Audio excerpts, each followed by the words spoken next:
shohim kemi shumë, por njëkohësisht është duke na pritë edhe kolegja Afërdita, të cilën pra e kemi në teren, dhe po ju them edhe kolegëve nga regjia që po patët mundësi ta telefononi Afërditën, dhe ajo është gati me qenë se do të na flas për panajirin e parë të ekonomisë qarkore në Kosovë, ku do të ketë edhe bashkëbiseduesin e saj.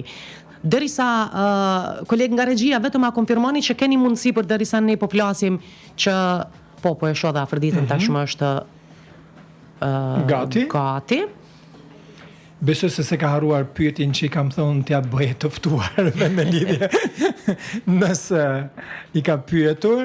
Falenderoj gjithë ata që na telefonojnë, është e pamundur. Kemi tani drejt për së drejti, është okay, e kemi Afërditën, që duam të shkojmë dhe ta përshëndesim në fillim fare, ta përshëndesim pak më larg se ishte shumë afër me ne pak më parë. Por na dëgjon Afërdit?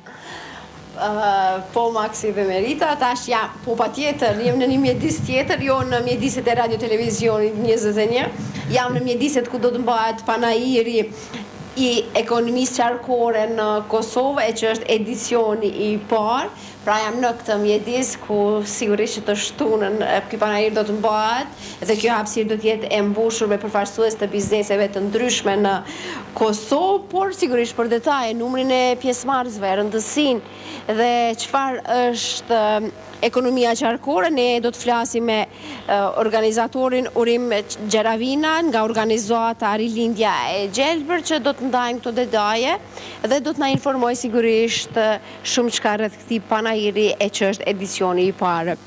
Urime. Jo, faleminderit. Dhe si e morët këtë nismë që të ketë në Kosovë një panajir të ekonomisë qarkore? Pse e patë rëndësishëm?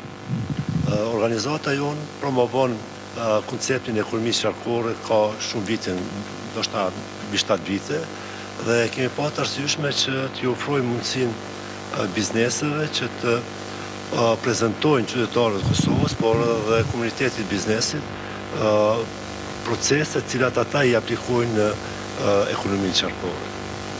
Dhe sigurisht që numri i pjesëmarrësve do të jetë jo i vogël, do të jetë i madh, dhe llojet e bizneseve do të jenë të ndryshme, sikurse do të jenë edhe biznese të mëdha dhe të vogla, domethënë nuk ka dallim pjesëmarrja, apo nuk është kriter kush është më i madh, kush është më i vogël, kush është më herët në treg, apo kush është fillestar në tregun e Kosovës, apo edhe mbas edhe nga jashtë.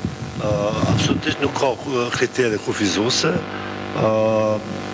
Ne jemi befasu për të mirë që kemi pas interesim të shumë bizneseve që të jenë prezent në panajirin e ekonomisë qarkore. Fatmirësisht ne kemi shumë diverse, kemi të ndryshëm, larmishëm, e kemi pjesëmarrjen e bizneseve, qoftë nga sektori i prodhimit, sektori inovativ, sektori i financave, sektori akademik, kështu që edhe nga shoqëria civile që është shumë i larmishëm pjesëmarrja e ekspozuesve në panajir. Dhe gjithçka jeni përgati, për aq sa po shohim ne, u është vërë numri se cilit biznes pjesëmarrës, sigurisht e di vendin e vet, vetëm se do të vije dhe të përfaqësoj e të promovoj biznesin e tij apo të saj, kështu që kjo hapësirë pra është e hapur për të shtunën nga mëngjesi deri në mbrëmje, me një sër aktivitetesh brenda kësaj hapësire. Po, çdo gjë është gati, bizneset ekspozuese janë të informuar, secili ka pjesën e vetë të përcaktuar paraprakisht, shtandet e veta sipas nevojave që ata kanë shpreh, hapësirës në metër katror. Po ashtu gjatë asaj të shtunën ka aktivitetet e tjera ku prej orës 1 fillon konferenca ku çdo përfaqësues i bizneseve ekspozuese do të prezantoj aktivitetin e tyre që zhvillojnë në kuadër të ekonomisë qarkore, po ashtu kemi përfaqësues edhe nga Ministria që do të na prezantojë për gjendjen e ekonomisë qarkore dhe aplikimin e ekonomisë qarkore në përgjithësinë e Kosovës, aspektin ekonomisë ligjore e të tjerë. Pastaj në mbrëmje, pas orës 7, do ta kemi edhe sfilatin e modës, ku nxënësit e shkollës së arteve aplikative në PEI kam punuar në kuadër të projektit, kam punuar edhe një koleksion të modës nga mbetjet e tekstilit. Kështu që është shumë i larmishëm aktiviteti të shtundës dhe i ftoj qytetarët e Kosovës që të vinë dhe të na bashkangjitin atë. Dhe sigurisht që do të ishte mbase i mangët një aktivitet si që është sfilada me materialet të cilat mund të jenë të riciklueshme apo të ripërdorshme, pra çdo gjë mund ta kthejmë në të dobishme, mos e hudhim, edhe mbasi kjo i përgjigjet edhe misionit të organizatës Rilindja Gjelbër. Po, kjo është edhe misioni jo, por është edhe parimet bazike të ekonomisë sharkore, ku çdo produkt fusim në zinxhirin e ripërdorimit deri në atë masa nuk mund të ripërdoret më dhe pastaj shkon në procesin e riciklimit. Realisht kjo është edhe koncepti i ekonomisë sharkore që të mos krijojmë mbeturina.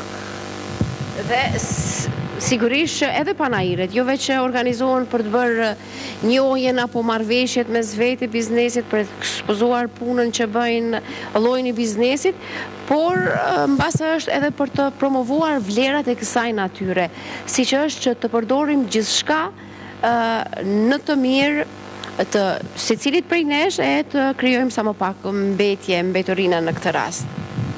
Po, kjo është edhe qëllimi përfundimtar i ekonomisë sharkore, që të i ruajmë burimet natyrore që i kemi, duke minimizuar shfrytëzimin e burimeve natyrore dhe duke minimizuar në anën tjetër edhe mbeturinat të cilat ne si njerëz i hudhim në natyrë. Dhe kjo hapësirë ku jemi, në bazë të interesimit se thatë që ka pasur interesim, mendoni që ka qenë e vogël, nuk keni arritur të plotësoni të gjitha kërkesat, apo për këtë herë, siç është edhe edicioni i parë i këtij panajiri të ekonomisë sharkore, është i mjaftueshëm? Nuk e kemi prit një numër kaq të madh të interesuarve për të marrë pjesë në panajër, është hera e parë. Ne nuk e kemi menduar që mund të ketë kaq shumë interesim, prandaj është hera e parë dhe besoj në edicionet e ardhshme, në vitet në vijim, do të organizojnë hapësira më të mëdha, ku do të kemi hapësira më të mëdha edhe për ekspozues të tjerë. Shpresoj edhe nga rajoni, jo nga Kosova, por edhe nga shtetet përreth. Dhe në këtë panajër, sipas jush, kush mund të jetë më shumë përfitues? Ato biznese që janë më të mëdha apo ato më të vogla?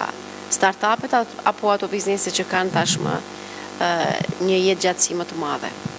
Përfitues janë të gjithë. Në rend të parë është natyra, janë qytetarët e Kosovës përfitues, po ashtu edhe biznese, qofshin ato të vogla të mëdha, edhe institucionet akademike që do të jenë këtu prezent, edhe organizatat shoqërisë civile që do jenë prezent, sepse këtu do të jetë një mundësi e bashkëpunimit, rjetizimit ndërmjet bizneseve, edhe një mundësi e zhvillimit të kreativitetit dhe inovacionit, sepse ngjarjet e tilla të ofrojnë një mundësi të mendimit të ndryshe dhe një perspektivë tjetër, kështu që nxit edhe kreativitetin. Dërsa pse nga PEI në Prishtinë? Edhe PEI është pjesë e Kosovës, edhe Prishtina është kryeqendra e Kosovës, kështu që është shumë normalisht të organizojmë aktivitete të tillë, jo vetëm në Prishtinë, por ku do të qoftë në Kosovë. Kur e thash pse nga PEI në Prishtinë, mendova që këtu keni pasur mbështetjen, përkrahjen më të madhe, mundësinë më të madhe, e nuk keni arritur ta realizoni në PEI, apo qasja më e lehtë për të gjithë pjesëmarrësit, kado që mund të jenë nga Kosova, në Prishtinë të vinë më lehtë për të qenë pjesë e këtij panajiri? Nuk është çështje e përkrahjes apo mbështetjes nga institucionet, absolutisht kjo nuk është organizuar me përkrahje të institucionit, çfarë do. Thjesht është sepse në Prishtinë është qasja më e lehtë nga të gjitha qytetet, po ashtu edhe shumica bizneseve që janë ekspozuese, që janë prezente në panajër, janë nga rajoni i Prishtinës, kështu që nuk është ndonjë gjë që ka të bëjë me përkrahje apo mbështetje për institucioneve. Megjithatë, siç e thatë edhe ju, edhe PEI dhe Prishtina dhe secili qytet është Kosovë, kështu që kushdo që do të marrë pjesë, ne urojmë që të jetë përfitues, e të gjithë pjesëmarrësit, sidomos nga institucionet e shtetit vërtet kuptojnë në thelb nevojën që kanë bizneset në Kosovë, e kështu që edhe të ofrojnë përkrajën e duhur mbase. Po, sidomos ekonomia qarkore ofron një model të ri të bërit biznes, është ndryshën nga ekonomia klasike apo lineare cilën zhvillohet deri me tani, sepse me ekonomi lineare ne kemi marrë burimet natyrore, i kemi shfrytzuar dhe kemi hudhë si mbeturi. Gjërsa ekonomia qarkore na mundson që këto burime t'i sjellim në qark, t'i qarkullojmë vazhdimisht dhe të mos krijojmë mbeturina, kështu që nuk kemi nevojë dhe t'i shfrytëzojmë edhe burimet natyrore. Prandaj, edhe institucionet tona duhet të ofrojnë mundësitë ligjore dhe institucionale që bizneset i orientojmë në këtë model të ri të bërit biznes. Jo vetëm në atë klasik çfarë kemi pas. Prandaj, institucionet duhet të krijojnë mundësi dhe lehtësira për këto bizneset cilët aplikojnë parimet e ekonomisë qarkore. Dhe mendoni që nuk janë të favorshme aktualisht sa i përket anës ligjore gjitha mundësitë për të aplikuar pra këtë metodë të re të bizneseve qarkore, të ekonomisë qarkore? Fatkeqësisht jo, në përgjithësi ekonomia qarkore është një koncept i ri, jo vetëm në Kosovë, por edhe në Evropë. Janë kurrizat ligjore për ekonominë qarkore, po ashtu edhe në shtetet përreth janë në zhvillim më sipër dhe por ne si Kosovë po dojmë shtyp para të gjithëve këto parime, sepse nëpërmjet lehtësirave që shteti i krijon për këto biznese, neve automatikisht na mbrojnë më shumë natyrën, burimet natyrore, dhe na i minimizojmë apo i zvogëlojmë në përgjithësi edhe mbeturinat cilat na kanë kaplu në të gjitha anët. Ka mbeturina kaq shumë sa ka në Prishtinë, apo pak më ndryshe është situata atje? Mbeturina ka gjithandej Kosovës, fatkeqësisht, jo të në Prishtinë, apo Peja, apo Gjakova, apo Gjilana, apo kudo kemi ndotje. Fatkeqësisht kemi edhe në zonat e mbrojtura, në pashtet kombëtare, si që është Mali Sharit, Bjeshtë e Nemuna, edhe atje kemi mbeturina. Dimshme është për të pasur mbeturina në ato hapësirat jashtëzakonshme të burimit natyror. Është e dhimbshme, prandaj koncepti ekonomisë qarkore ndihmon që ti minimizojmë apo ti eliminojmë këto mbeturina, sepse ofron mundësitë e ripërdorimit të këtyre materiale, se ne shpesh thojmë që mbeturinat janë pasuri, mbeturinat e juaj. Tim t'i kthejmë. Prandaj është ekonomia qarkore që na stimulon që të ripërdorim këto mbeturina dhe t'i fusim në zinxhirin e vlerës dhe të nxjerrim produkte të reja. Sigurisht që gjithçka është e dobishme nëse dim ta trajtojmë në mënyrën e duhur, por pse themeluat organizatën Rilindja Gjelbër? Janë këto disa nga arsyet që i përmendet sigurisht, por cila ishte arsye kryesore që e patë nevojshme e të domosdoshme që të krijonit një organizatë jo qeveritare siç që është Rilindja Gjelbër? Ne fillimisht si organizat kemi filluar hapat e parë në organizimin në rajonin e 5 të aktivitetit të pastrojmë Kosovën mbrenda një dite, por shumë shpejt e kemi vrej që natyra... Arritet për një ditë me pastru Absolutisht jo, prandaj kemi bërë nevojshme dhe të arsyeshme që të themelojmë organizatën dhe në atë kohë në vitin 2014 u regjistruam si organizatë qeveritare me emrin Let's Do It Peja, por me kohë antarët organizatës se kanë patë arsyeshme po ashtu që të ndryshojnë emrin, mu për arsyen si që edhe ju pyetet pse nga Peja në Prishtinë, sepse ne konsiderojmë që kemi të drejtë, jemi kudo në Kosovë, dhe aspekti gjeografik në emrin tonë na ka shkaktuar shumë probleme dhe të lashë gjatë funksionimit, mu për këto pse nga Peja në qytetin tim, dhe kemi kuvendi antarëve ka ndryshu emrin në Rilindja Gjelbër. Dëshira juaj ishte pra të kontribonit në të gjithë Kosovën, jo vetëm në komunën e Pejës, qoftë në qytet apo në fshatrat përreth. Pra, dëshirë kishit që jepni kontributin tuaj në gjithë territorin e Kosovës. Jo vetëm në pastrimin e vendit, por mbas edhe në promovimin e vlerave e nevojës për të mbajtur pastër një mjedis në të cilën jetojmë. Pikë sepse konsiderojmë që Kosova na përket të gjithëve, nuk mund të lokalizohemi në një hapësirë të vogël në lagjin tonë apo në qytetin tonë apo në komunën tonë. Duhet të veprojmë në të gjithë territorin e Kosovës, por jo vetëm në Kosovë, sepse trojet tonë janë shumë të mëdha. Por sidoqoftë edhe emri na ka frymëzuar rilindja kombëtare në atë kohë. Kombi jon ka pas nevojë për një rilindje kombëtare në aspektin tjetër, etnik, që sot tani kemi nevojë si komb që të rilindim natyrën. Prandaj edhe është rilindja e gjelbër që ta gjelbërojmë këtë vend.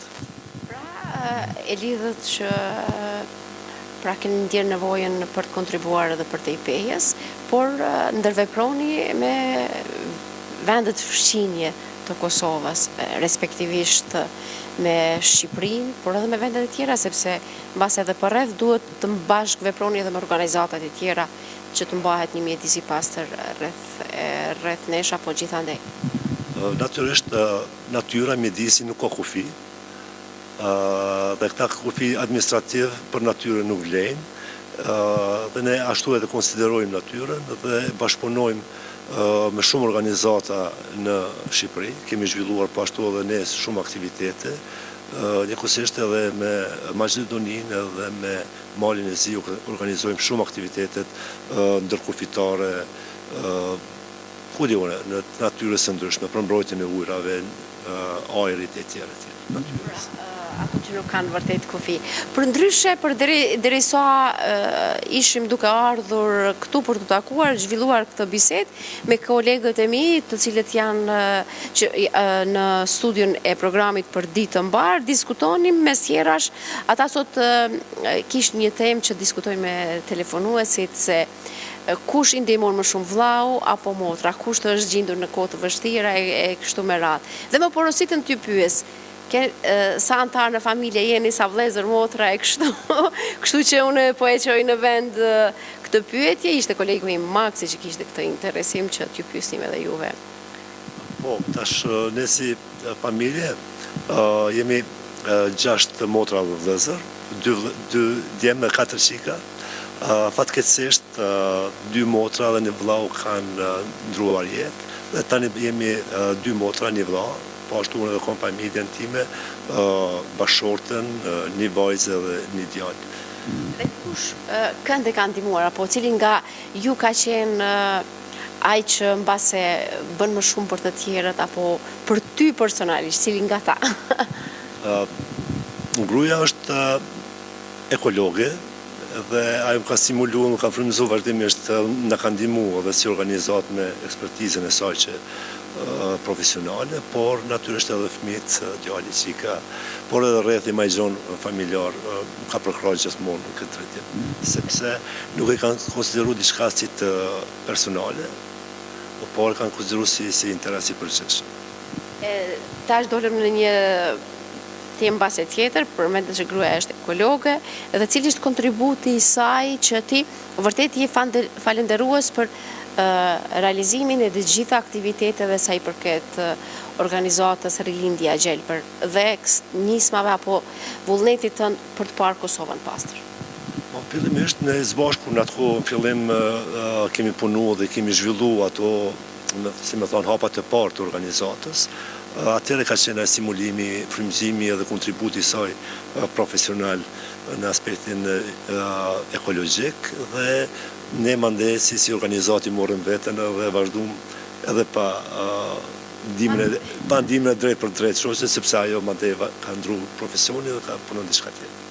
E rëndësishme është që sa i përket natyrës, mjedisit, s'është e thonë të kemë profesionin e caktuar që mund t'i përgjigjet ekskluzivisht natyrës së punës, por sa i përket mjedisit atëherë të gjithë mund të ndihmojmë, qoftë edhe duke mos hedhur, jo duke hequr një mbeturin, por duke mos hedhur, mbase kjo është mënyra më e mirë, që të mos ketë nevojë as Rilindja Gjelbërt, as Let's Do It Kosova në këtë rast, që është gjithkund në përqytete, që të dalë të marrë aksione për të mbledhur mbeturina gjithandej në Kosovë. Rresht, çdo shtetar, çdo njeri mund të kontribojë për natyrën, sepse edhe fundit në natyrë jetojmë. natyra nuk ka arte ne, por ne kemi shku në natyrë dhe duhet ta mbrojmë natyrën, të gjithë mund të kontribuojnë dhe sa më pak aksionet të pastrimit në mbetorinave është më mirë, sepse kemi më pak mbeturinë. Ne duhet punojmë në parandalimin e pulljes në mbetorina, jo në grumbullimin e mbetorinave. Njëjtë sikurse në mjekësi, parandalimi o shërimi më i mirë. Pra, me që po flasim për natyrën, erdhëm për të folur për panajirin e ekonomisë së gjelbër, por kjo bisedë rrjedhin natyrshëm. Trajtuam shumë çka, biseduam, ishte një bisedë e lirë, sikurse mund të ulishim në një tavolinë, pim një çaj, një kafe dhe të diskutonim për shqetësimet sa i përket mjedisit. Kështu që unë falenderoj shumë që datë kohën tuaj, udhëtuat prej Pejes këtu në Prishtinë, në këto hapësira ku do të mbahet panajiri e ekonomisë së gjelbërt. Basi dham informacione, urojmë që ky edicion të jetë i pari, por jo me një jetë gjatësi të shkurtër, këtë jetë të gjatë e të jetë kontribut dhënës për Kosovën. Faleminderit, ne kur kemi fillu idenë realisht e panajirit, e kemi analizuar shumë gjatë që nuk do ta bëjmë vetëm për një herë, por kemi menduar gjitha aspektet dhe gjitha probleme që mund të hasim në këtë drejtim dhe kemi vlerësu që nuk do të jetë i vetmi, i pari, i fundit, por do të ketë dhe vitet në vijim, kështu që kemi menduar ta jetë afatgjate dhe qëndrueshme si panajër. Uroj shumë që ta ketë edhe mbështetjen e duhur, edhe nga institucionet përkatëse, ato që base mund të ndihmojnë edhe më shumë, por edhe mbështetjen mediale, qytetare të bizneseve, që ky panajir të jetë gjatë dhe siç e thatë është edhe të jetë kontribut dhënës, e mbas edhe ky është qëllimi, që të arrijë qëllimin për të cilin edhe ka nisur. Po, definitivisht na duhet ndihma e gjithë secilit, edhe institucioneve, edhe mediave, edhe të organizatave të ndryshme, por edhe çdo qytetari që ta mbajmë këtë natyrë që në ka falë Zoti ka shtë bukur, të ruajmë, edhe të mos shkatrojmë, por çka është shumë e rëndësishme është që të ofrojmë mundësi bizneseve të ndryshme që të krijojnë atë lloj biznesi që ndihmon edhe natyrën, jo që të shkatrojnë natyrën. Sepse fatkeqësisht në ditët e sotme bizneset në Kosovë janë kryesisht ndosje të mëdha të natyrës. Prandaj t'i kthejmë atë potencial që bizneset e kanë në anën e kundër dhe ta mbrojnë biznesin, jo ta ndotin. Përderisa po shfrytëzojmë resurset natyrore, pse të mos i shpërblejmë ndonjëherë, po mos jemi vetëm shfrytëzues, se në fund të fundit ne jemi ata që edhe mbajmë mbi supë pastaj dëmet që mund të na shkaktojnë natyra. Nëse vazhdojmë me dëmtime të tilla, me mosmbrojtje e mosruajtjen e dur, e vëmendjen të mos i kushtojmë ashtu siç duhet. Ndërsa unë kthehem tek kolegët e mi në studio, nëse kanë diçka për të pyetur, nëse kanë ndonjë pyetje përjashtu atyre që diskutuam ne deri më tash. Nuk kemi të gjitha. Vërtet ishte një bisedë e këndshme sa i përket meje, shpresoj që edhe shikuesit ta kenë ndjerë e përjetuar kështu. Ne thatë gjitha. Dhe ne u kënaqëm duke dëgjuar ato që na thatë, po urojmë që këshillat të cilat i dhat të shkojnë në veshët e duhur në veprime konkrete. U duket gjithashtu bukur, atë këndin e kishit rregullu bukur, afërdit shkëlqeve, kështu që faleminderit. Gjithë të mirat, punë të mbar.